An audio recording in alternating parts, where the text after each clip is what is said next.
Anya, we're in the science lab in Belvedere College where they're busy aquaponic farming of all things. Scott, what is aquaponic farming? Essentially, aquaponics it's a combination of aquaculture and hydroponics in two. In very simple terms, for a non-science head like me, you're using fish poo to grow food. Pretty much, that sums it up, yeah. And you're doing a great job of it. We caught up with you and filmed with you this morning as you were busy in the lab. We'll take a look at this. Everyone very busy working. What were you doing this morning when we caught up with you? Well, we came back after Easter and realised our zooplankton culture had died, which is one of the ways we feed our fish. So we had to restart it there, which is what I'm doing. So you grow most of your own food for the fish as well?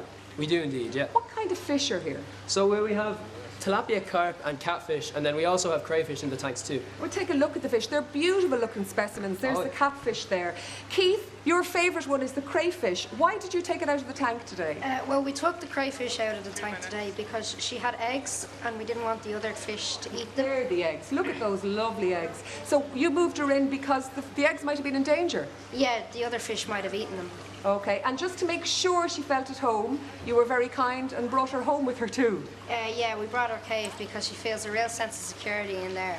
So we put her in there. Now, it is a science lab. You're doing loads of experiments there, testing water and everything, but it's about growing food. And look at that crop. Beautiful green strawberries, tomatoes, coriander.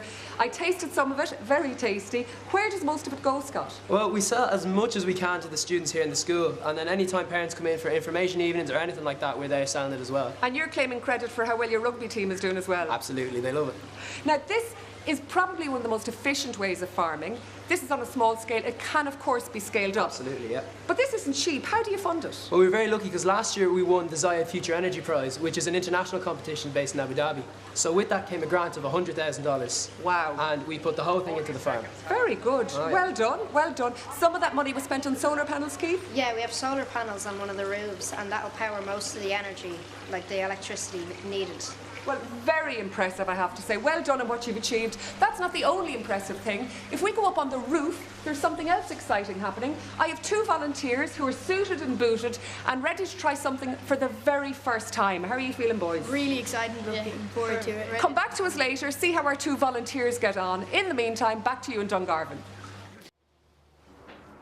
Anya, we're now up on the rooftops in Belvedere College, surrounded by beehives, and the man who looks after some of those beehives is Simon O'Donnell, also the man responsible for the farm downstairs. Simon, Dublin City, what do the bees feed on? Yeah, they're in people's back gardens, they're in all the various parks around the city. They love the lime trees there on North Circular Road, so that's a big part. Well, just to give you an idea of where exactly we are, that's the spire. We can see the spire from the rooftop. We really are bang in the middle of Dublin City. Yeah. It's been a long, hard winter, halfway through spring, and that hasn't been much better. So you went in for the first time today to see how your bees are doing. Yeah, nervous day today, really. You're at this stage of the year, you're hoping you get in there and you see some live bees, and we did that. Yeah, so that's a good start. And obviously, then we're looking to see that the queen is there, that she's laying, and that hopefully means we're going to have a healthy colony. So, and actually, spot that yellow spot going across the screen. Really that's the queen. today. We're really lucky to have seen the queen. It's very difficult to see that.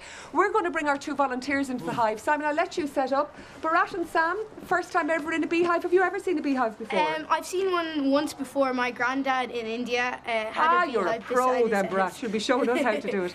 And Sam, you told me something very interesting about honey a few minutes ago. Yeah, well, honey is bee vomit. There you go. If that turns anyone off their breakfast, I don't know what will. Hoods up, lads, and we're going to go in and see what's going on in this hive.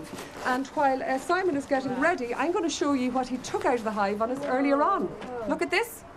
Almost 5 pounds of beautiful Belvedere honey. Feel the weight of that, Sam. Wow, that's amazing. It is amazing. So amazing. And he might even give you a taste of it later on. Hopefully. There we go. So, Simon, what are you going to show the boys? So hopefully now we're going to ease one of these frames out, and we're going to check if the all-important eggs are in there. So if we can see the eggs and the larvae, that means that the queen is there, that she's healthy, and that she's laying.